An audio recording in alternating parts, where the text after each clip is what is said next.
जय हिंद to all defence aspirants. तो कैसे हैं सभी भाई? आई होप आप बहुत अच्छे होंगे। ठीक है, अपनी तैयारी कर रहे होंगे, एग्जाम में बहुत कम समय बाकी है आप लोगों का। ठीक है, इसलिए स्टार्ट करते हैं आज के अपने वेक्टर के लेक्चर नंबर 5 को। ठीक, तो इससे पहले की क्लास में मैंने आपको 4 लेक्चर वेक्टर के करा दिए हैं। ये हमारा 5वां लेक्चर वेक्टर का होने जा रहा है। ठीक है, आप PYQ लगाते रहिए ताकि आपकी जब तक प्रैक्टिस अच्छी नहीं होगी तो पेपर में आपसे क्वेश्चन नहीं बन पाएगा। ठीक है, तो पेपर में क्वेश्चन बने इसकी वजह से, इसलिए आपको प्रैक्टिस बहुत अच्छी होनी चाहिए। ठीक है, चलिए फिर स्टार्ट करते हैं वेक्टर के लेक्चर नंबर 5 को।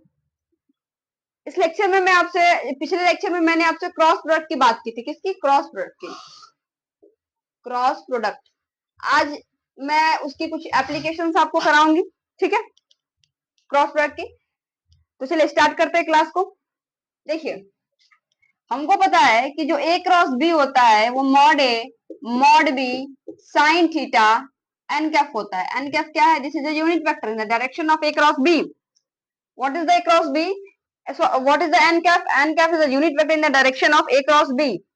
तो मैं आपको लिख देती हूँ यहाँ पे, what is the n cap? N cap is the unit vector. What is the unit vector in the direction of A cross B। A cross B की डायरेक्शन में क्या है? एक यूनिट वेक्टर है। क्या? N cap. जैसे कि मैं आपसे बता दूं एन। अच्छा, A क्रॉस B होता क्या है ये भी मैंने आपको बता दिया था, लेकिन एक बार फिर से मैं आपसे चर्चा कर लेती हूँ A क्रॉस B के बारे में। देखिए, ये मेरा वेक्टर A है कोई, ये मेरा कोई वेक्टर B है। तो A क्रॉस B क्या होगा? ये A क्रॉस B क्या होगा? ये A क्रॉस B एक ऐसा वेक्टर होगा जो A पे और B पे दोनों पे ही परपेंडिकुलर हो। क्या हो? A क्रॉस B एक ऐसा वेक्टर है जो A और B दोनों पे ही परपेंडिकुलर होता है। और सिमिलरली एक नीचे से मैं ड्रॉ कर लेती हूँ, ये हो जाएगा B क्रॉस A। क्या हो जाएगा? B cross A। B cross A भी परपेंडिकुलर होगा किस पे? A और B पे। इस पे एक PYQ में क्वेश्चन है, मैंने आपको बताया था, आप जाके उसको सॉल्व कीजिएगा। कॉन्सेप्चुअल है बिल्कुल। यानी मैं यहाँ पे लिख दूं A cross B is perpendicular to A and A cross B and A cross B is perpendicular to B। A और B दोनों पे ही क्या होगा? A क्रॉस B परपेंडिकुलर होगा। सिमिलरली B क्रॉस A की मैं आपसे बात कर लेती हूँ। B cross is perpendicular to A and B cross A is also perpendicular to B। ये A क्रॉस B पे, A क्रॉस B भी ये पे परपेंडिकुलर है और B क्रॉस A पे A भी परपेंडिकुलर होगा। ठीक है, ये दोनों। अच्छा, एक छोटी सी इसकी प्रॉपर्टी के बारे में आपको बता देती हूँ। देखिए, generally A cross B does not equal to B cross A। A cross B B cross A के इक्वल नहीं होता, लेकिन अगर A डॉट B की बात करूं तो ये B डॉट A के इक्वल होता है। ये मैंने आपको पिछले लेक्चर में तो करा ही दिया था डॉट के बारे में। तो A cross B B cross A के बराबर नहीं होता है, लेकिन A dot B B dot A के बराबर होता है। ठीक है, A क्रॉस B को हम क्या लिख सकते हैं? A क्रॉस B को हम लोग क्या लिख सकते हैं? माइनस B क्रॉस A लिख सकते हैं। A क्रॉस B को माइनस का B क्रॉस A लिख सकते हैं, इसकी डायरेक्शन चेंज हो जाएगी। ठीक है, अब जब जैसे ही माइनस हटेगा ये वापस A क्रॉस B में चेंज हो जाएगा। ठीक, आई होप आप इस चीज को समझ रहे होंगे। अगर मैं बात करूं A क्रॉस A क्या होगा? अगर कोई वेक्टर A है और एक दूसरा वेक्टर A है, दोनों का ही क्रॉस ले रहे हैं। A क्रॉस A का अगर मैं A क्रॉस A लूं तो क्या होगा? देखिए, mod A mod B sine theta. अब थीटा की वैल्यू क्या होगी? थीटा की वैल्यू 0 होगी, क्योंकि अगर कोई वेक्टर A है, कोई वेक्टर यहाँ पे क्या है? ये A वेक्टर है और इसी के डायरेक्शन में एक और वेक्टर A है। सेम सेम ये भी A और A के बीच में एंगल कितना होगा? 0 डिग्री तो होगा। A और A के बीच में एंगल कितना होगा? 0 डिग्री होगा। तो थीटा की वैल्यू क्या हो जाएगी? 0। तो A क्रॉस A क्या हो जाएगा? 0। A क्रॉस A क्या हो जाएगा? 0। सिमिलरली अगर मैं B क्रॉस B की बात करूँ आपसे तो वो भी 0। C क्रॉस C ये भी 0। आपको ये क्वेश्चन सॉल्विंग में बहुत हेल्प करेगा। C क्रॉस C ये भी 0। ठीक है, अगर उसका क्रॉस उसी से लेते हैं, अगर A का क्रॉस A के साथ ले रहे हैं, B का क्रॉस B का, C का क्रॉस C का, तो क्या होगा? ये 0 ही होगा। ठीक है, I hope you got it.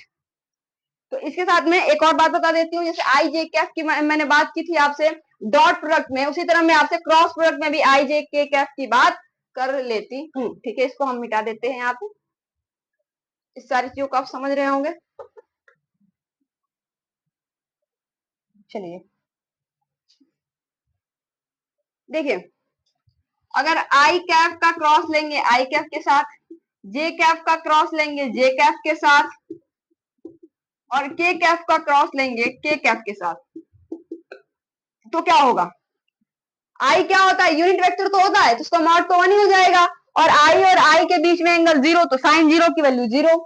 जे और जे के बीच में एंगल 0, तो साइन 0 की वैल्यू 0। सिमिलरली के वाला भी 0। ठीक है, अब मैं थोड़ा सा आपसे बात कर लेती हूँ। देखिए, आई जे के ऐसे निशान लगाते हैं, ऐसे लगाते हैं, ऐसे लगाते हैं, ये एक ट्रिक है समझने की।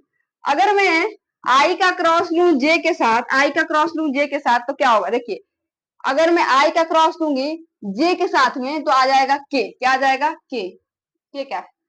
अगर जे का मैं के के साथ लेती हूँ, जे कैफ क्रॉस के कैफ, तो क्या आ जाएगा? जे का अगर मैं के के साथ लूंगी तो आई कैफ आ जाएगा।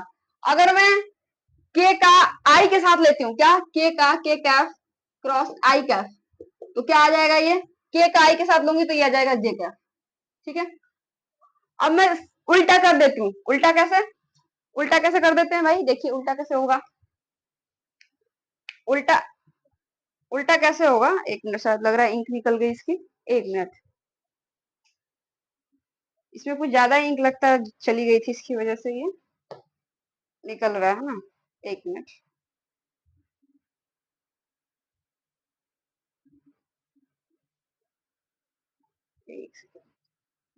चलिए ठीक है, हो गया ये। इसमें कुछ ज्यादा ही इंक मैंने डाल दी थी, इसकी वजह से अचानक इंक बाहर आ गई, जैसे मैंने से खोला। अगर मैं आई का जे के साथ ले लिया, अब मैं जे का अगर आई के साथ ले लूं तो क्या करूं? जे का क्रॉस ले लूं आई के साथ, किसका? जे का क्रॉस ले लूं किसके साथ? आई के साथ, तो क्या हो जाएगा? पलट जाएगा, माइनस का के कैफ आ जाएगा। क्या आ जाएगा? माइनस का के कैफ। इसी तरह ये आ जाएगा माइनस का आई कैफ। जे का अगर क्रॉस लेती हूँ मैं के साथ, सॉरी एक मिनट,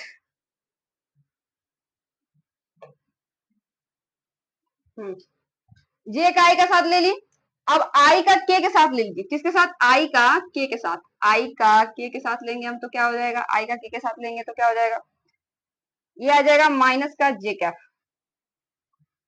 और के का जब जे के साथ लेंगे तो माइनस का आई कैफ। क्या आ जाएगा? के का क्रॉस लीजिए जे के साथ, तो ये आ जाएगा माइनस का आई कैफ। माइनस का आई कैफ। ठीक है, I hope you got it. ये सारी चीज आपको समझ में आ गई है। जीरो कैसे हुआ, ये कैसे हुआ, ये कैसे हुआ, ये सारा ही जो मैंने आपको बताया है, ये सब कुछ आपको क्वेश्चन सॉल्विंग में हेल्प करेगा। आप जाकर के एक बार पीवाईक्यू देखिएगा, इस सारे ही टॉपिक से क्वेश्चन आपको पूछेगा। ठीक है, तो ये सारी चीजें आप समझ गए होंगे। आप जाइएगा पीवाईक्यू उठाइएगा, इस सारे सारे ही टॉपिक से आपको क्वेश्चन पेपर में मिलेंगे। ठीक है, आप पीवाईक्यू में मिलेंगे, दिशा पब्लिकेशन का पीवाईक्यू आप यूज कीजिए। ठीक है, चलिए ये एनके लगता है, अब तो मुझे इसे मिटाना ही है, मैं मिटा देती हूँ उसको।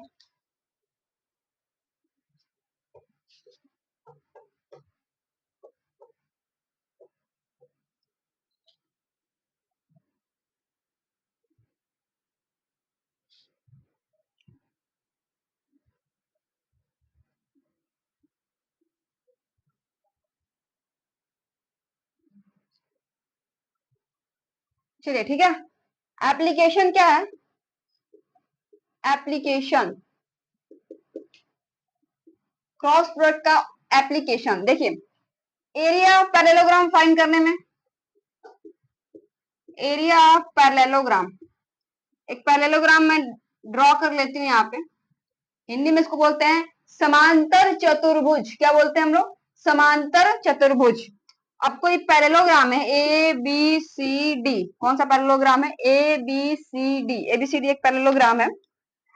अब मुझे निकालना है area of parallelogram A B C D.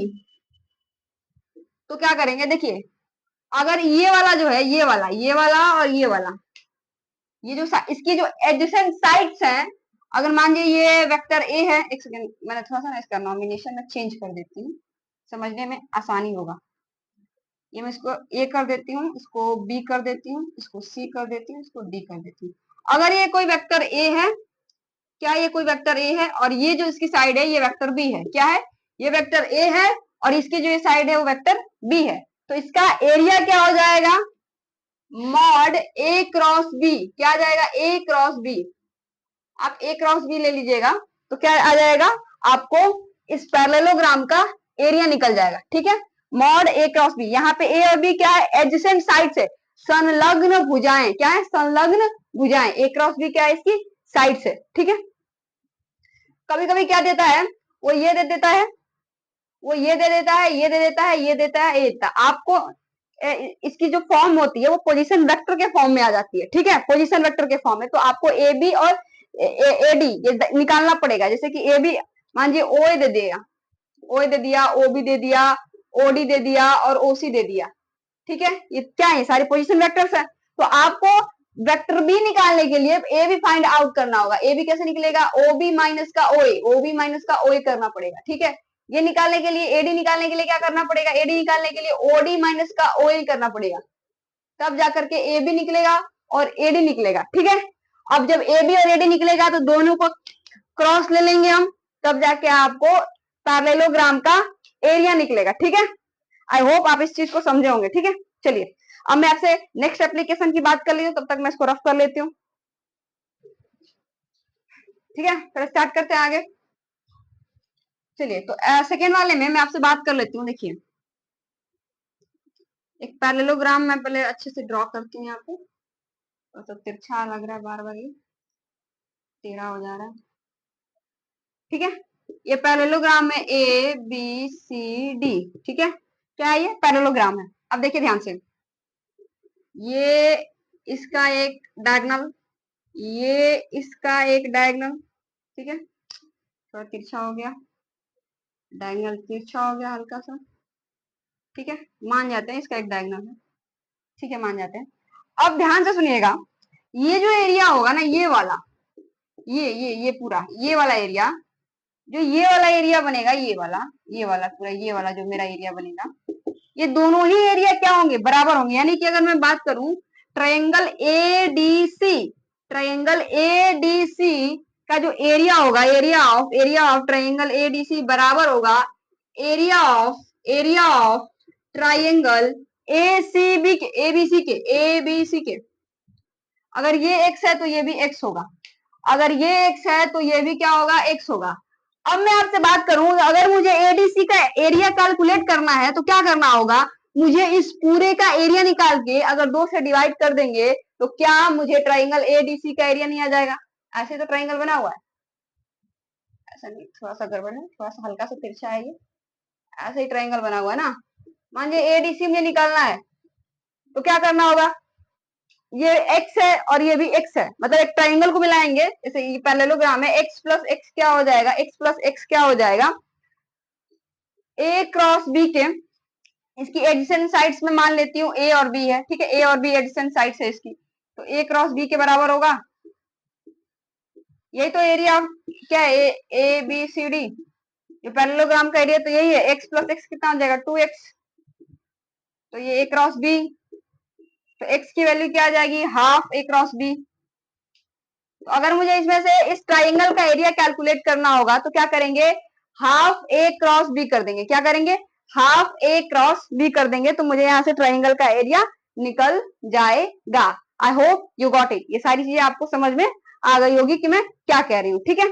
अगर मुझे इस ट्राइंगल का एरिया निकालना है तो क्या करना पड़ेगा, ए क्रॉस बी का क्या करना पड़ेगा, आधा करना पड़ेगा। चलिए अब मैं आपसे नेक्स्ट टॉपिक की बात कर लेती हूँ, चलिए ठीक है। अब मैं आपसे बात करती हूँ एक और कॉन्सेप्ट की, वो कॉन्सेप्ट क्या है, ये मेरा एक ट्राइंगल है, सॉरी ट्राइंगल कह रहे हैं, पैरेललोग्राम है एबीसीडी, लग तो नहीं रहा लेकिन है, ठीक है।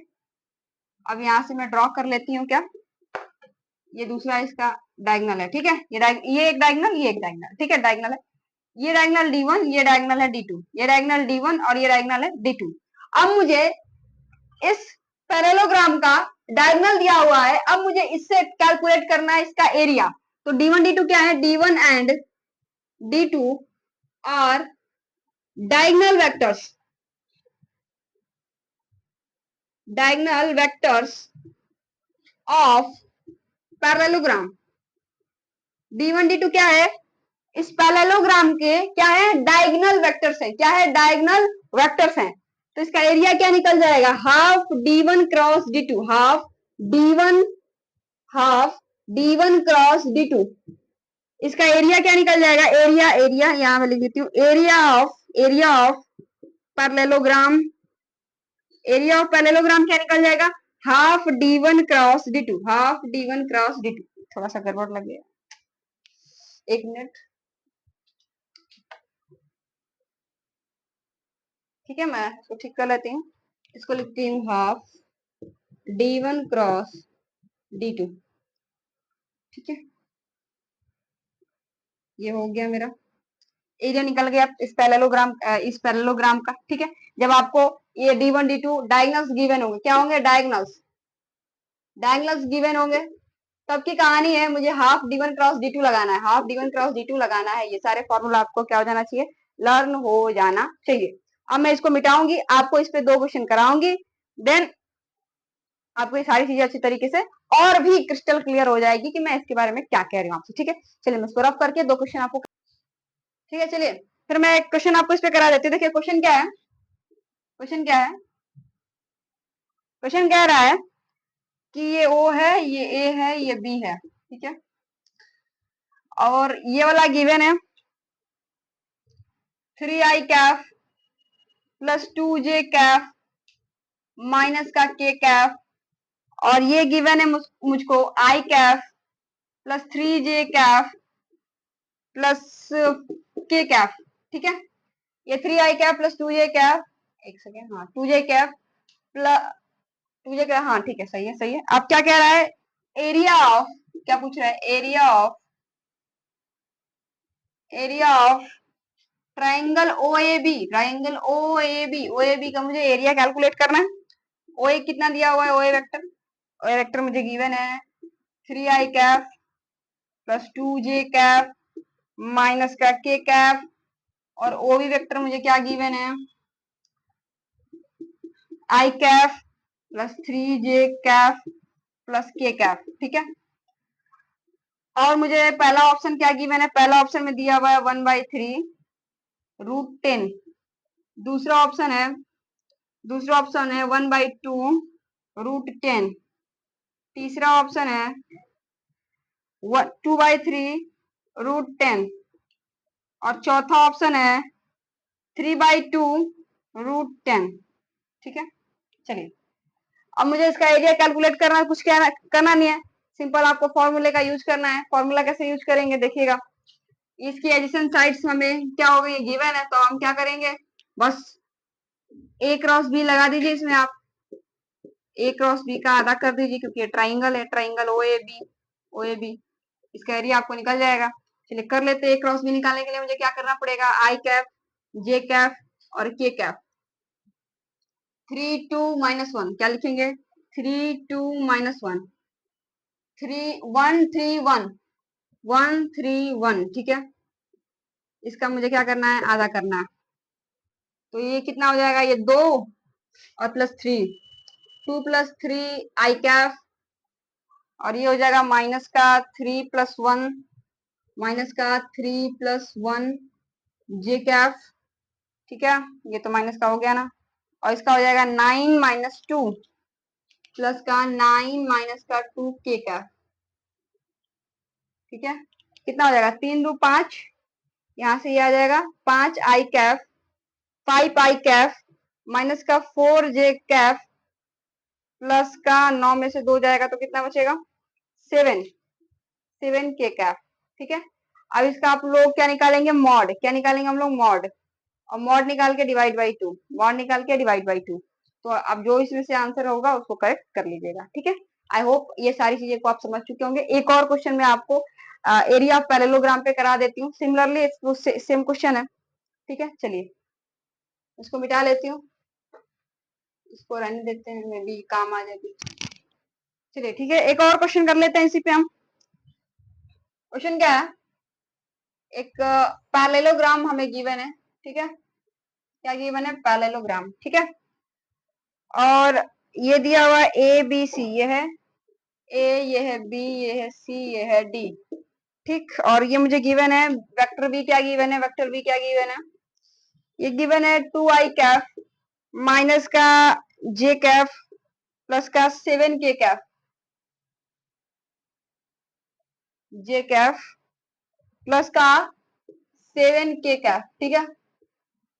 और ये क्या गिवन है मुझे, ये वाला वेक्टर गिवन है आई कैफ माइनस का जे कैफ प्लस का 2k कैफ, ठीक है।